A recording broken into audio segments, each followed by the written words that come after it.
प्यारे बच्चों, मैं स्नेहलता सिंह, प्रवक्ता नागरिक शास्त्र, एडी राजकीय कन्या इंटर कॉलेज गोरखपुर। बच्चों, कक्षा 12 की नागरिक शास्त्र की क्लास में आपका बहुत बहुत स्वागत है। बच्चों, आज हम कक्षा 12 के नागरिक शास्त्र की प्रथम पुस्तक समकालीन विश्व राजनीति का अध्याय 4 सत्ता के वैकल्पिक केंद्र के भाग 1 का अध्ययन करेंगे। बच्चों, हमने पिछले अध्याय में अमेरिकी वर्चस्व के बारे में पढ़ा और हमने यह जाना कि द्वितीय विश्व युद्ध के बाद जब विश्व में सत्ता के 2 केंद्र थे, सोवियत संघ और अमेरिका, तो शक्ति संतुलन बना हुआ था। लेकिन 1991 में सोवियत संघ के विघटन के पश्चात विश्व में सत्ता का सिर्फ एक ही केंद्र रह गया, जिसे एक ध्रुवीय व्यवस्था के नाम से जाना जाता है। लेकिन बच्चों, द्वितीय विश्व युद्ध के बाद जब शीत युद्ध का दौर चल रहा था, तो उस समय अंतर्राष्ट्रीय राजनीति में कुछ सत्ता के ऐसे केंद्र भी थे जो अपनी उपस्थिति को दर्ज करा रहे थे। बच्चों, आज हम इस अध्याय में सत्ता के उन्हीं वैकल्पिक केंद्रों के बारे में अध्ययन करेंगे। तो आइए बच्चों, पाठ शुरू करने से पहले हम पाठ के जो मुख्य बिंदु हैं जिनका अध्ययन हमें इस पाठ के अंतर्गत करना है, कर लेते हैं। बच्चों, सत्ता के वैकल्पिक केंद्र के अंतर्गत हम सबसे पहले जिस टॉपिक पे चर्चा करेंगे वो टॉपिक है सत्ता के वैकल्पिक केंद्र से क्या तात्पर्य है। उसके पश्चात हम सत्ता के प्रथम वैकल्पिक केंद्र यूरोपीय संघ का अध्ययन करेंगे। यूरोपीय संघ के अंतर्गत हम यह जानने का प्रयास करेंगे कि यूरोपीय एकता के महत्वपूर्ण पड़ाव कौन कौन से हैं, यूरोपीय संघ ने किस प्रकार अपना प्रभाव आर्थिक क्षेत्र में, राजनैतिक व कूटनीतिक क्षेत्र में और सैनिक प्रभाव अंतर्राष्ट्रीय विश्व के मंच पे डाला। इसके पश्चात हम यूरोपीय संघ की क्षमता को सीमित करने वाले तत्वों का भी अध्ययन करेंगे। इसके बाद बच्चों हम एशिया महाद्वीप में आएंगे और सत्ता के द्वितीय वैकल्पिक केंद्र आसियान का अध्ययन करेंगे। आसियान के उद्देश्य क्या है, आसियान की शैली क्या है, आसियान के 3 स्तंभ क्या हैं, आसियान विजन 2020 क्या है, और भारत और आसियान के संबंधों की चर्चा करेंगे और अभ्यास कार्य हम देखेंगे। तो बच्चों, आइए हम पाठ की शुरुआत करते हैं। बच्चों, जैसा आप जानते हैं कि द्वितीय विश्व युद्ध के पश्चात जब शीत युद्ध का दौर चल रहा था, तो विश्व में 2 ध्रुवीय व्यवस्था थी। लेकिन बाद में अंतर्राष्ट्रीय राजनीति में सोवियत संघ के विघटन के पश्चात राजनीति का जो स्वरूप था वो परिवर्तित हो गया। इसी के साथ साथ बच्चों सत्ता के कुछ वैकल्पिक केंद्र भी उभरे। आइए हम जानते हैं कि सत्ता के वैकल्पिक केंद्र से क्या तात्पर्य है। 1990 का दशक विश्व राजनीति में अमेरिका के प्रभाव और विस्तार का दशक है। इसे एक ध्रुवीय व्यवस्था के नाम से जानते हैं, लेकिन शीघ्र ही वैश्वीकृत अर्थव्यवस्था का लाभ लेकर 21वीं शताब्दी के आरंभ में कतिपय देश व क्षेत्रीय समूह जैसे चीन, भारत, आसियान और यूरोपियन संघ भी नई आर्थिक शक्ति के साथ उभरे। इन देशों व संगठनों के राजनीतिक प्रभाव में वृद्धि हुई। यही देश और यही क्षेत्रीय समूह विश्व राजनीति में राजनीतिक व आर्थिक शक्ति के वैकल्पिक केंद्र हैं जो अमेरिका के प्रभुत्व को चुनौती दे सकते हैं। तो बच्चों, सत्ता के वैकल्पिक केंद्र से यह तात्पर्य है कि अंतर्राष्ट्रीय राजनीति में शक्ति के वो कौन कौन से केंद्र हैं जो अमेरिकी वर्चस्व को चुनौती दे सकते हैं। तो आइए बच्चों, हम सबसे पहला जो सत्ता का वैकल्पिक केंद्र है यूरोपियन संघ, उनके बारे में अध्ययन करते हैं।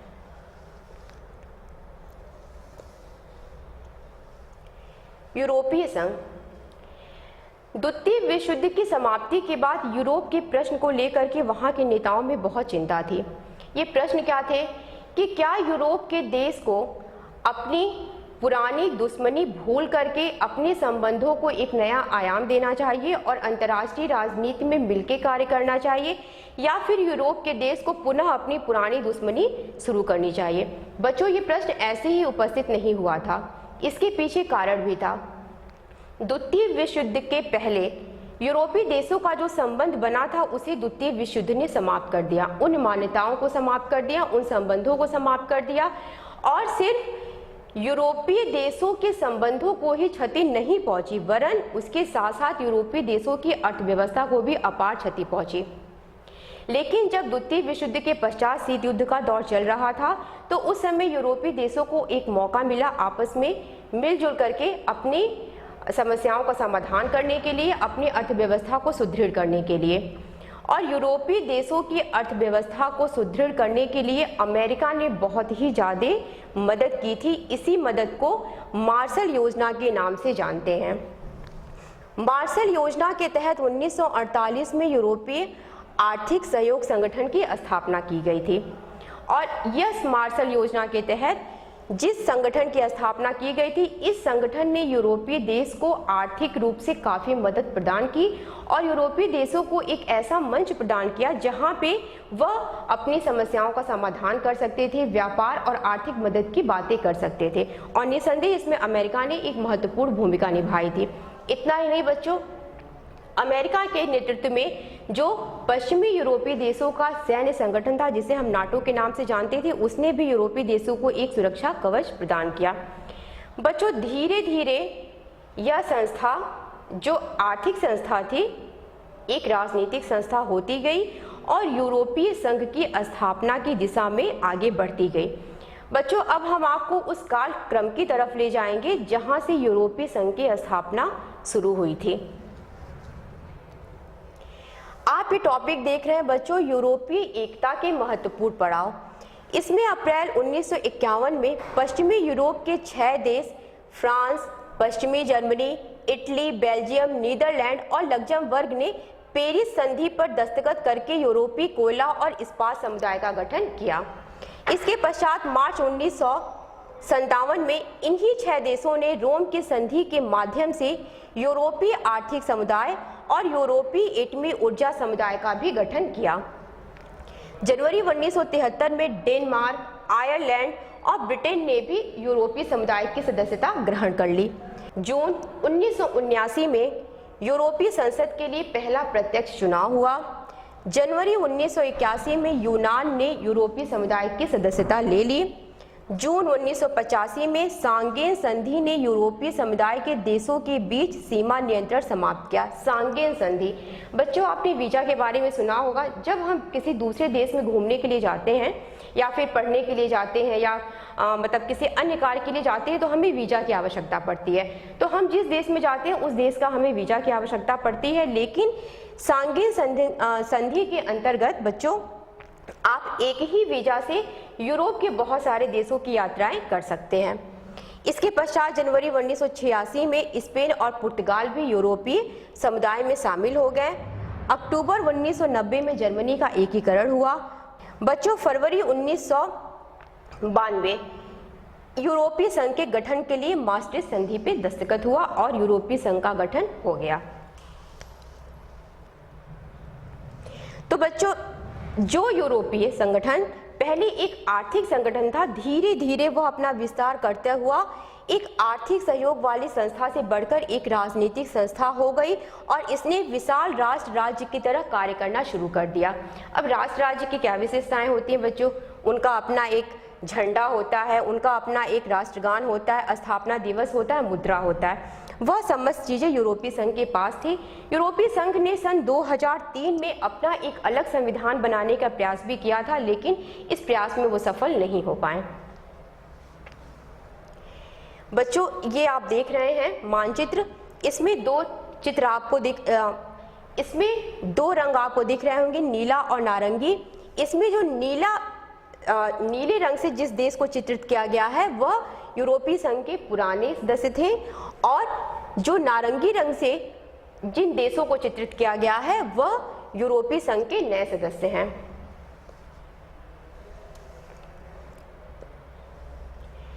बच्चों, यूरोपीय संघ ने अपनी शक्तियों का विस्तार किया और अपना प्रभाव आर्थिक क्षेत्र में, राजनीतिक क्षेत्र में, कूटनीतिक क्षेत्र में और सैनिक क्षेत्र में विश्व राजनीति के अंतर्गत रखा। तो आइए सबसे पहले हम यूरोपीय संघ के आर्थिक प्रभाव की जानकारी ले लें कि यूरोपीय संघ का आर्थिक प्रभाव विश्व राजनीति पर किस प्रकार पड़ा। जैसा बच्चों आप देख रहे हैं 2016 में यह दुनिया की सबसे बड़ी अर्थव्यवस्था थी।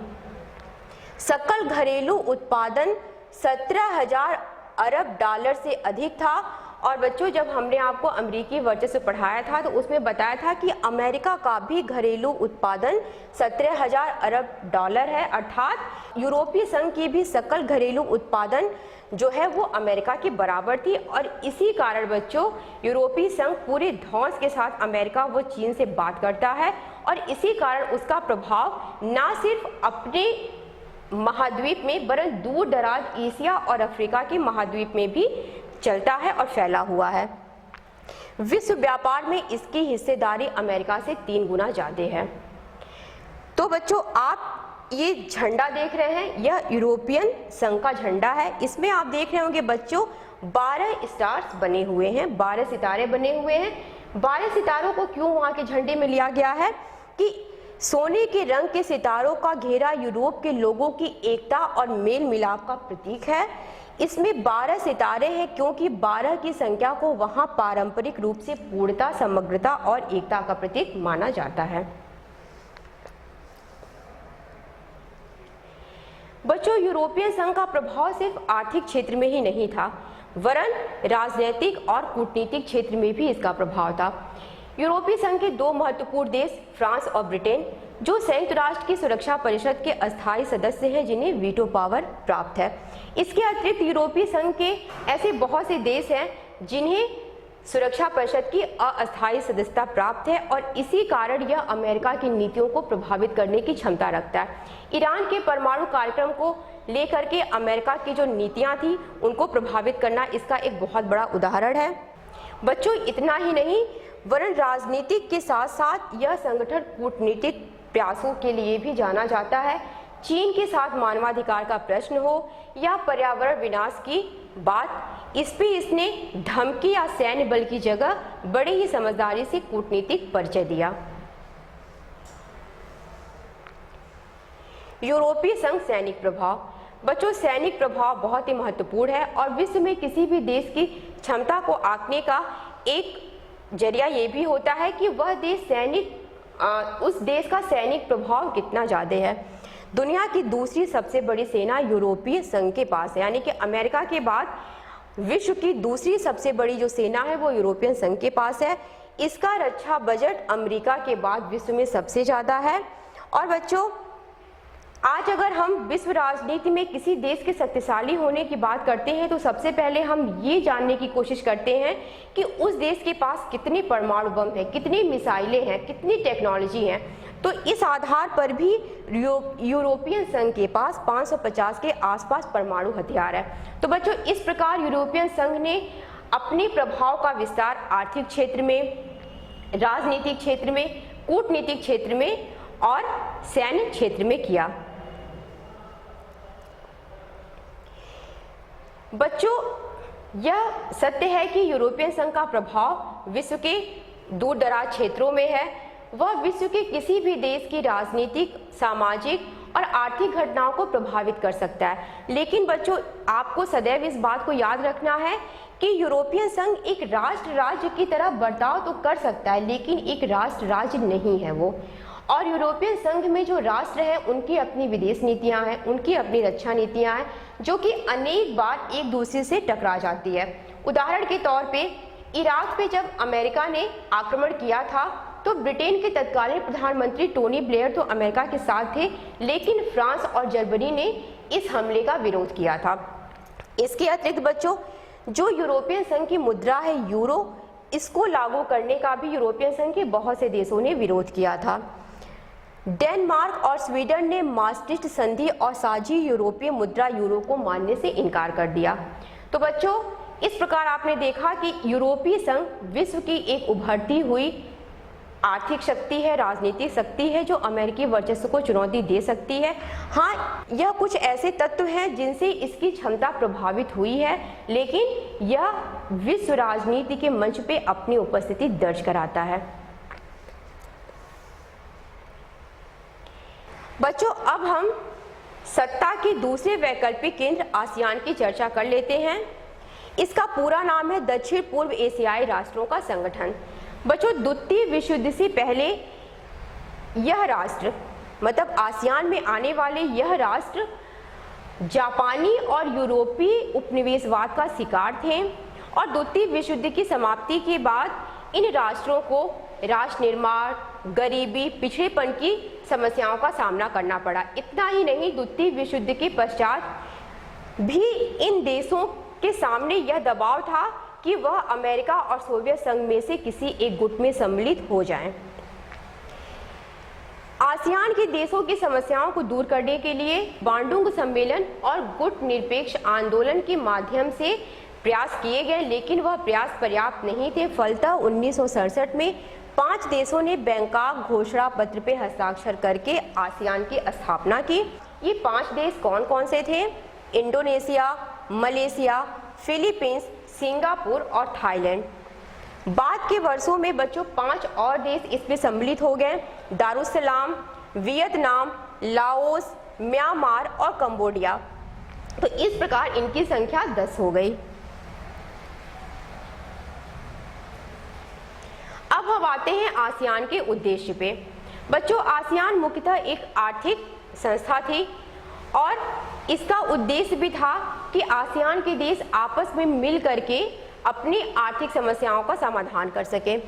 इनका जो सबसे पहला उद्देश्य था आर्थिक विकास को तेज करना और आर्थिक विकास के माध्यम से ही सामाजिक और सांस्कृतिक विकास भी करना। इसके पश्चात आसियान का जो तीसरा उद्देश्य था कानून और शासन को सुधारना और संयुक्त राष्ट्र के कायदों पर आधारित क्षेत्रीय शांति और अस्थायित्व को बढ़ावा देना। ये आसियान के उद्देश्य थे। बच्चों, ये आसियान जो क्षेत्रीय संगठन है, इसका झंडा है। इसमें आप देख रहे होंगे धान की 10 बालियां हैं। यह आसियान के झंडे का प्रतीक है। इस चिन्ह में धान की 10 बालियां दक्षिण पूर्व एशिया के 10 देशों को इंगित करती हैं जो आपस में मित्रता और एकता के धागे में बंधे हैं। और यह जो वृत्त है बच्चों, यह जो गोला आप देख रहे हैं, यह आसियान की एकता का प्रतीक है। आसियान शैली। शैली से तात्पर्य किसी व्यक्ति या किसी राष्ट्र के कार्य करने के तरीके से होता है, उसकी विशेषता से होती है। आसियान शैली यूरोपियन संघ की शैली से बिल्कुल अलग है। उसने कभी भी यूरोपियन संघ की तरह राष्ट्र की तरह बर्ताव नहीं किया, वरन उसकी शैली अनौपचारिक, सहयोगात्मक, टकराव रहित व मेल मिलाप का नया उदाहरण पेश करती है और जिसे आसियान शैली कहा जाता है। यह सबसे तेज गति से विकास करने वाला संगठन है। आसियान शैली राष्ट्रीय सार्वभौमिकता का भी बहुत ख्याल रखती है और आसियान शैली इस बात में विश्वास रखती है कि बिना किसी टकराव के, बिना किसी धमकी से समस्याओं को मिल बैठ करके सुलझाने से समस्याओं का समाधान हो जाता है। बच्चों, आसियान सिर्फ एक आर्थिक या सामाजिक संगठन ही नहीं था, वरन धीरे धीरे इसने अपने क्षेत्र का विस्तार किया, जिसे आसियान के 3 स्तंभ के नाम से जानते हैं।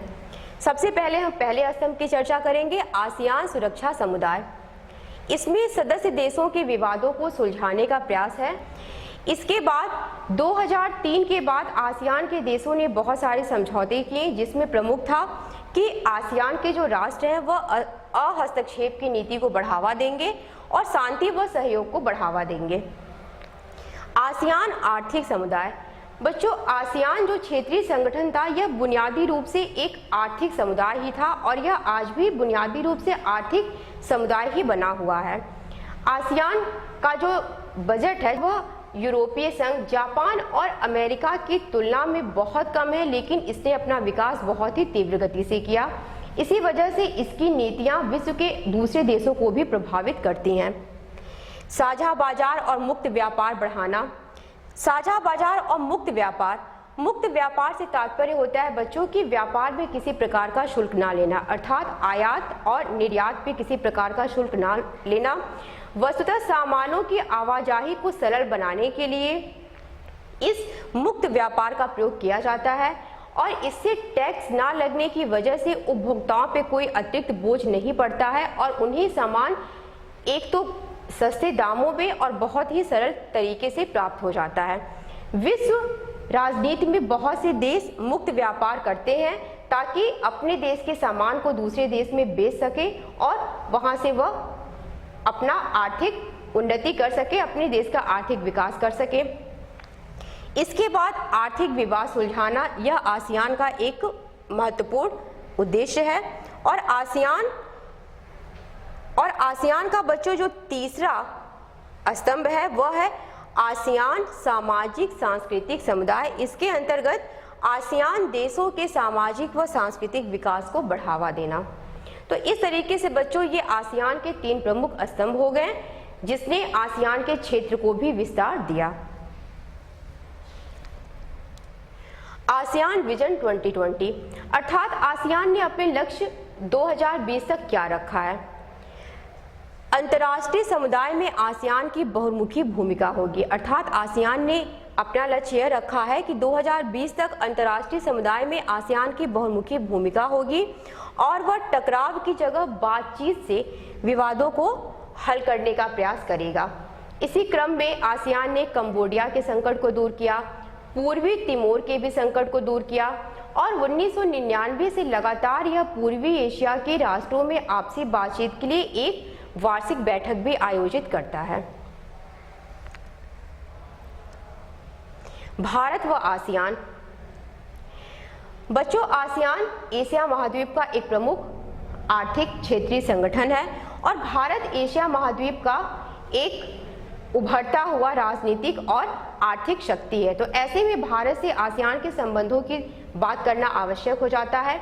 प्रारंभ में भारत की विदेश नीति ने आसियान की तरफ विशेष ध्यान नहीं दिया, लेकिन आसियान ने धीरे धीरे जब अपने क्षेत्र का विस्तार किया और आसियान ने जब आर्थिक प्रगति की तो भारत ने अपनी विदेश नीति आसियान को लेकर के परिवर्तित की और आसियान के साथ बहुत सारे समझौते किए, जिस क्रम में मलेशिया, सिंगापुर और थाईलैंड के साथ मुक्त व्यापार का समझौता, 2010 में आसियान भारत मुक्त व्यापार क्षेत्र की व्यवस्था लागू करना। बच्चों, आप ये चित्र देख रहे हैं, ये 25 जनवरी 2018 को नई दिल्ली में भारत और आसियान साझेदारी की रजत जयंती बनाने के लिए एक डाक टिकट जारी किया गया था। इसमें यह आसियान के नेता हैं जो कि हमारे प्रधानमंत्री श्री नरेंद्र मोदी के साथ खड़े हैं। बच्चों, यह व्यक्ति है वह एक विचार कर रहा है। आसियान भी एशिया महाद्वीप का एक संगठन है और डचेस भी एशिया महाद्वीप का एक संगठन है। यह विचार कर रहा है कि आसियान क्यों सफल रहा और डचेस क्यों सफल नहीं हो पाया। क्या इसलिए कि उस क्षेत्र में कोई बहुत बड़ा देश नहीं है। बच्चों, डचेस सफल है या नहीं सफल है यह आप तब जानेंगे जब आपको डचेस पढ़ाया जाएगा। इतना अवश्य है कि डचेस की तुलना में आसियान ज़्यादा सफल है और इसकी सफलता के अनेक कारणों में से एक कारण ये भी है कि आसियान में कोई बड़ा देश सम्मिलित नहीं है। अभ्यासकार बच्चों, 5 प्रकार के प्रश्न आपके नागरिक शास्त्र विषय में पूछे जाते हैं, जिसमें 2 प्रकार के प्रश्न बहुविकल्पी और अति लघुत्तरीय प्रश्न हैं, जिन्हें आप कर लीजिएगा। पहला प्रश्न है कि आसियान की स्थापना किस वर्ष हुई। 4 ऑप्शन है आपके पास, 1963, 1965, 1967 और 1969। इसमें जो ऑप्शन सही है वो आप लिख लीजिएगा। अति लघुत्तरीय प्रश्न के अंतर्गत आप यूरोपियन यूनियन के किन्हीं 3 संस्थापक देशों के नाम लिख लीजिएगा। तो बच्चों, इस तरीके से आपके इस पाठ का प्रथम भाग समाप्त हुआ। द्वितीय भाग में हम आपको सत्ता के वैकल्पिक केंद्र के तहत तीसरे केंद्र के बारे में चर्चा करेंगे। आशा करती हूँ बच्चों आज आपको यह पाठ अच्छा लगा होगा और आप इस पाठ से लाभान्वित भी हुए होंगे। धन्यवाद।